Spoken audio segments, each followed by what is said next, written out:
Good afternoon, everyone. How are you today? Well, welcome to our class.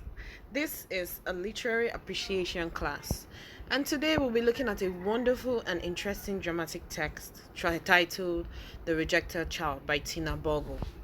Now, this is one of the texts that has been recommended by the ERC for JSS3 WAEC. So, our lesson objectives. By the end of the lesson, the learner should be able to give the summary of the play, identify the themes in the play, analyze the characters and their contributions to the themes, and analyze the literary devices employed in the play. Plot overview. Tina Bogwu's The Rejected Child is a story about, as many of us would call it, a girl who was rejected and then became the cornerstone. The rejection of someone who ended up becoming someone very, very important in the society. Kilani is a poor farmer but lives happily with his wife Kashimao and their daughter Omolasho. This is a picture of what Kilani would look like. They just had a meal on his farm settlement while they were farming, and he leaves to do some work on the farm. He left his family to do some work on the farm, but he was bitten by a snake. His screams attracted Baba Ojo, whose farm was next to Kilani's. So Baba Ojo rushed to Kilani's aid. Kilani's wife Kashimao and the daughter Omolasho came out weeping profusely, having been told of the snake bite. Kilani did not survive the snake bite because he died shortly after. What a pity. After Kilani's death, life becomes tough for Kashimao and Omolasho. He left behind a widow and a daughter. No money, no food, nothing.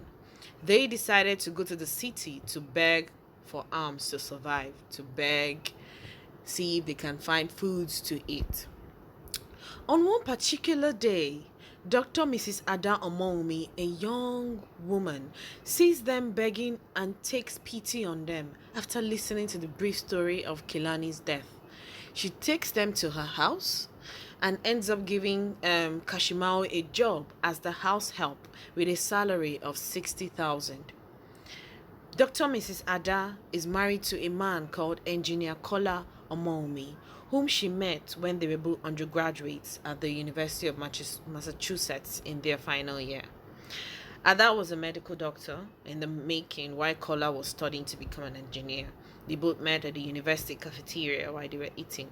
Kola had asked to join Ada on her table, which she accepted, and he immediately requested to be her friend. That was where their relationship started. Nice set of human beings. Both later recalled they once received lectures together as freshers in a course handled by Professor Chikanta from Sri Lanka. Ada leaves and drops her phone number with Kola. On the send-off party organized in honor of the graduating students, Kola proposed to Ada and wow, she accepted. They got married in Nigeria, and after 3 years of marriage, they had a son named Ayo. Due to childbirth complications experienced during Ayo's pregnancy, both Kola and Ada decided to put a stop to childbearing. So they had just one child, the son called Ayo. Ayo notices Omolasho. Now, Ayo is grown. Omolasho is living in the house with her mom, Kashimao, helping her mom too with the house chores.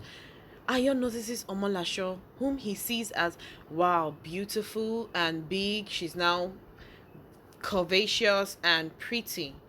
So he sneaks to the boys' quarters all the time to meet Omolasho. He tried severally to molest her, but she refused. And he noticed that, oh, Omolasho won't give in. Then I have to do it the hard way. So he then intimidated her and threatened to throw her out of his house. Considering the fact that they are just purchased, they are working for the parents. And if he says anything, his parents might supposedly believe him. So in the end, Aya succeeded in defiling Omolasho and threatens her not to tell anyone about it. So sad. Like so sad. She couldn't do anything. She was handicapped. I can only imagine what she was going through at that moment. This is a picture of what we can imagine Ayo defining Omolasho, a perfect picture of what was happening at that moment. After 3 months, Dr. Ada notices pregnancy signs in Omolasho and calls Kashimao's attention to it. Kashimao was so angry that her daughter decided to be wayward. She was tough on her daughter. But the doctor counseled her. Dr. Ada told her that violence would not resolve the matter. So they kept on talking to Omolasho and trying to convince her to tell them who was responsible for the pregnancy. And Omolasho says it was Ayo. She ended up talking that it was Ayo that was responsible for the pregnancy. And then she narrated how Ayo intimidated her into having sexual intercourse with him. But Ayo, shockingly, Ayo denied it. He even called Omolasho a brat, told his parents that, and even her mom, that she is a wayward child. She doesn't deserve to be in the house. She's not a nice person. He denied ever sexually molesting Omolasho. I can only imagine. That's very, very wicked and selfish of one person to do. This is the picture. Ayo denying the pregnancy of Omolasho. If you can see the facial expression of the lady here, you will know how Omolasho was feeling at that moment when Ayo denied the pregnancy. Ayo requests from his parents that Omolasho and Kashimao pack out of the house. He felt that would be the only way to avoid his parents always suspecting him. They regretted that Ayo was rejecting what many married couples were looking for, and they hoped that he does not regret his actions in the future. His parents had an idea. They knew Ayo was responsible for the pregnancy, but they knew that Ayo would not accept it. And if they leave that girl in the house, Ayo would do everything humanly possible to ensure that she doesn't leave or she isn't happy in that house. Engineer Kola and Dr. Ada Omomi decided to rent a new apartment for Kashimao and Omolasho. They were taking care of them. They were still giving them stipends to take care of themselves. 6 months later, Omolasho gives birth to a wonderful baby girl. Beautiful. This is a picture of the baby girl that Omolasho gave birth to. The naming was sponsored by Engineer Kola and his wife, the naming ceremony. You can see how they were even involved in their grandchild's life. They knew that Ayo was responsible and they were so sad for bringing up such a son. They submitted 3 names of the baby to the pastor. Ayo, let's come back to Ayo's life. Ayo later got married to a lady called Nneka, whom he met at Oklahoma while studying. But his parents did not attend the wedding because they were still upset with him. Yes, because if they had attended, he would feel, yes, everything is in the past now. They wanted to teach him a lesson. Ayo and Nneka had no child after their marriage. And this brings a little quarrel as each puts blame on each other. God decided to pay them back. God ensured that Ayo would not enjoy that thing he rejected. But 4 years after, God decided that Nneka is a very innocent person who didn't know what Ayo had done. God decided to bless her with a set of twins, Mary and Joseph. The twins chose to study engineering in the University of Lincoln after their secondary education in Nigeria. The twins vowed never to visit Nigeria again as they condemned the way their father usually gets drunk and beat up their mother. They doubted if love existed between the two of them. Now, Ayo became a drunkard, always drinking himself to stupor and coming back home to beat his wife. He was an irresponsible father and an irresponsible husband as well. So the twins got tired of the toxic environment and vowed never to return to Nigeria. Mary and Joseph were rusticated for exam malpractice and deported to Nigeria. They started living wayward lifestyles because their parents did not even care about them. They were not focusing on the children. Their parents were so bitter about it. So they got admission into Ogun State University and started all over again. They are to study mathematics education. While in the school, Mary decided to go wild in her dressing. She became a wild child, always dressing inappropriately, half naked. Joseph decided to take to drugs, smoking here and there, drinking, living a very reckless lifestyle. Mary becomes a member of a cult group, while Joseph is the leader of another dreadful cult group. The twins died the same day. How? Mary died of concussion from the blood oath on her initiation day. As part of cult group's initiation, you are to drink, take a blood oath. So I'm sure they must have cut her open for the blood oath and then she bled out. Or whatever it is they mixed in it, she died. While Joseph died fighting other cult groups in a gun duel. So they were fighting, they were shooting at each other rather, and some of the bullets hit Joseph. It was only Mary's corpse that was taken to Ayo's compound. Joseph's body was never found. There was great wailing in Ayo's compound. Everybody cried because the only children of that family just wiped out as if they never existed. So sad. Meanwhile, let's not forget Omolasho gave birth to a daughter. The daughter was named Opeyemi. Opeyemi was given scholarship to study in any Nigerian university of her choice due to her intelligent speech. Opeyemi becomes a renowned surgeon and she meets a doctor, Dr. Kwame from Ghana, whom she intends to get married to. Omolasho too. Don't forget, Omolasho had to put her life on hold because she was pregnant. She went back to school after she gave birth to Opeyemi and became a professional nurse. Do you see? Ayo, who had been delivered by a pastor of the drunkenness and the wild battery, was now a born-again Christian. He attended Opeyemi's wedding to Dr. Kwame, and he tells everyone that he is the true father of Opeyemi.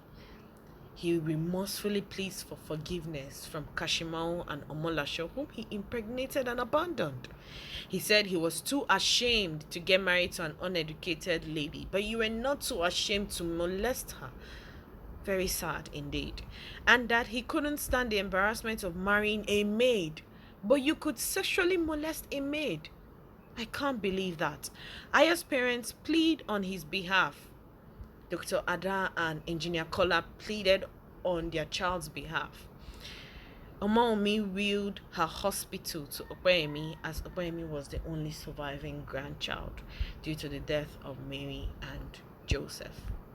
The end of the plot overview of this wonderful story, The Rejected Child. Now we're looking at the themes in the play. The first theme, education is the key to success. The second one, we have love and then consequences of bad habits, regrets and repentance, the pains of poverty, intimidation, and sexual molestation.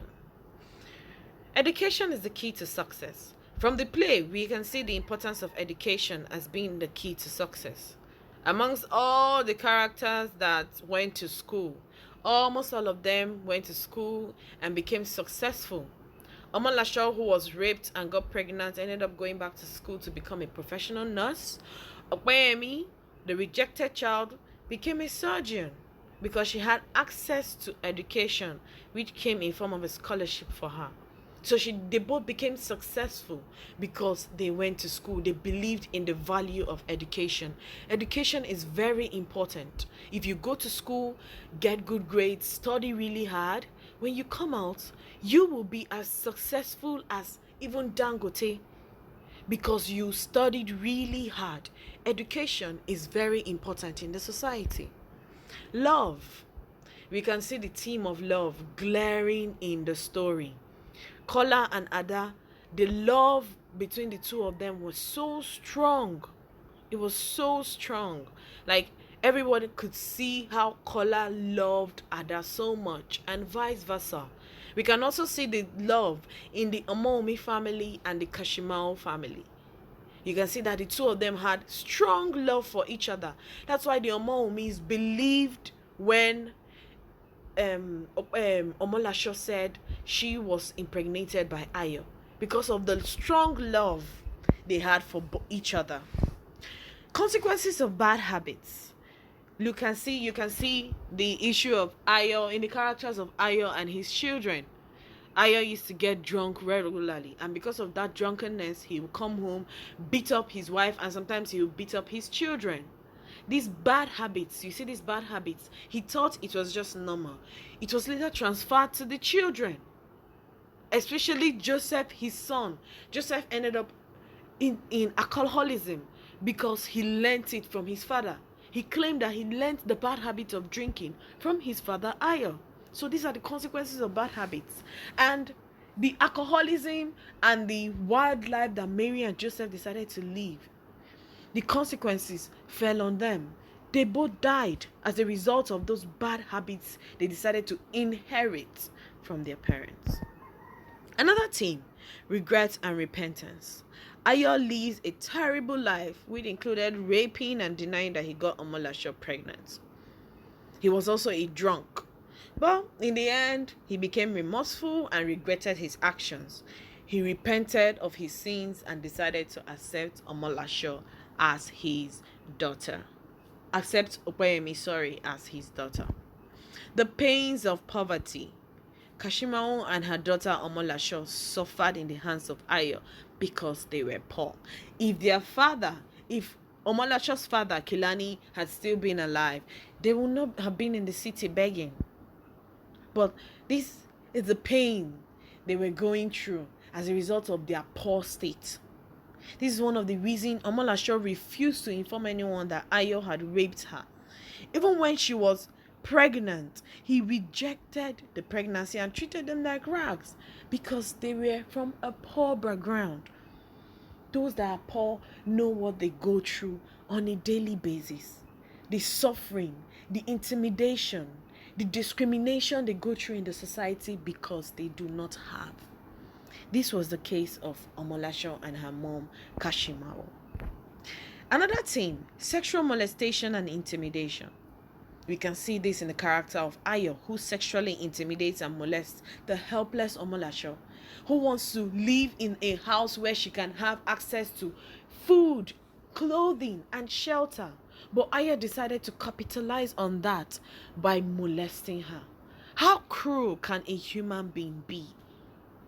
We can see she kept the secret of this assault all to herself, especially when she did not even know that it would result to pregnancy.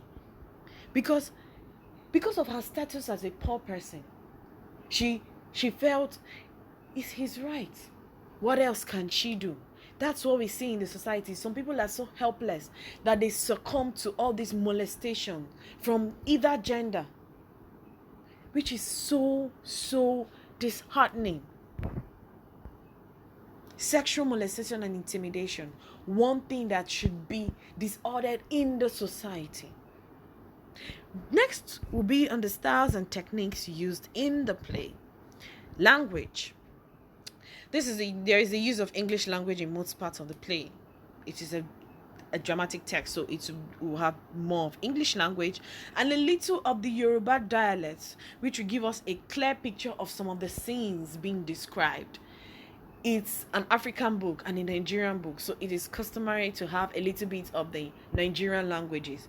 And here we have the Yoruba dialects, which gives a little bit of a traditional taste or a traditional style to the dramatic text.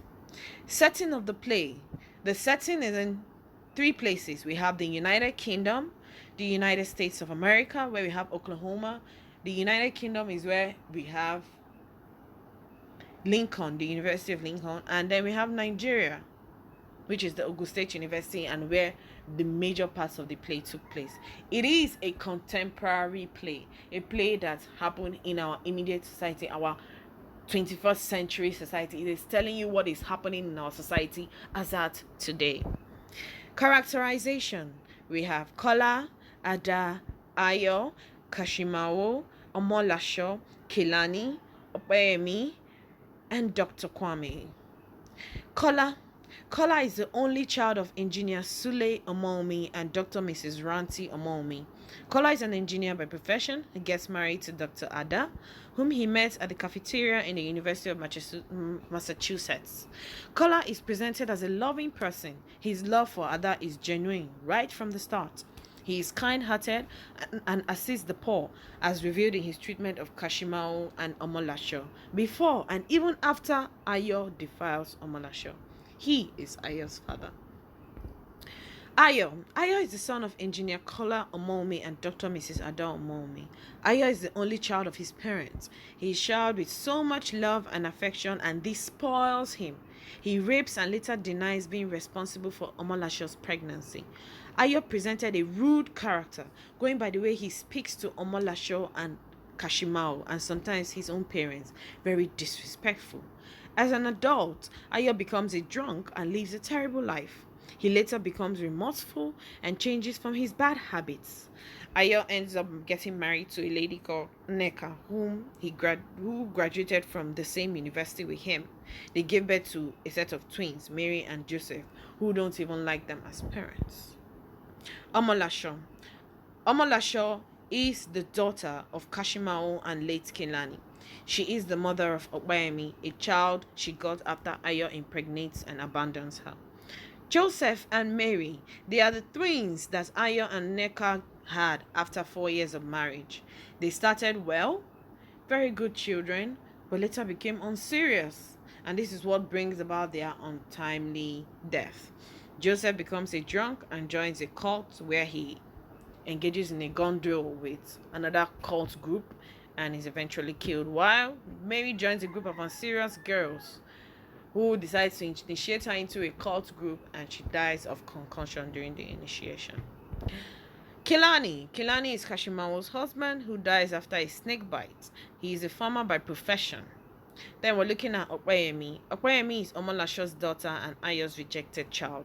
She grows up to become successful in life, and this makes Ayo remorseful for having rejected her and her mother, Omolasho. She scales through her academics to become a wonderful surgeon. Home fun! Yay! Very interesting. Discuss the theme of what you sow, you shall reap. Do you think Omolasho should forgive Ayo after all he did to her? What does the story teach you? Let's see how you answer these questions analytically. Now, before we leave for our other class, let me conclude the class. The rejected child. Okbayemi was the rejected child. She was rejected by her father because he felt he could not associate himself with a maid. Sexual molestation. He molested Omolasho, and that was what resulted in the birth of Okbayemi. The society today has a lot of children that have been born out of wedlock due to rape or one unforeseen terrible circumstance. And we see today children that have become very successful without having father figures and mother figures in their lives. And we see children who have become wayward because their parents had some things to do in the past. We've seen how poverty has ruined a lot of lives, have made some people make terrible decisions. The rejected child is a story that everyone will sit down and gain something from. Education is very important, and if you focus on your education, you will get to that greater heights. That I can assure you. So we've come to the end of our class, and I hope to see you next class. So this is me, Miss Jennifer, saying goodbye.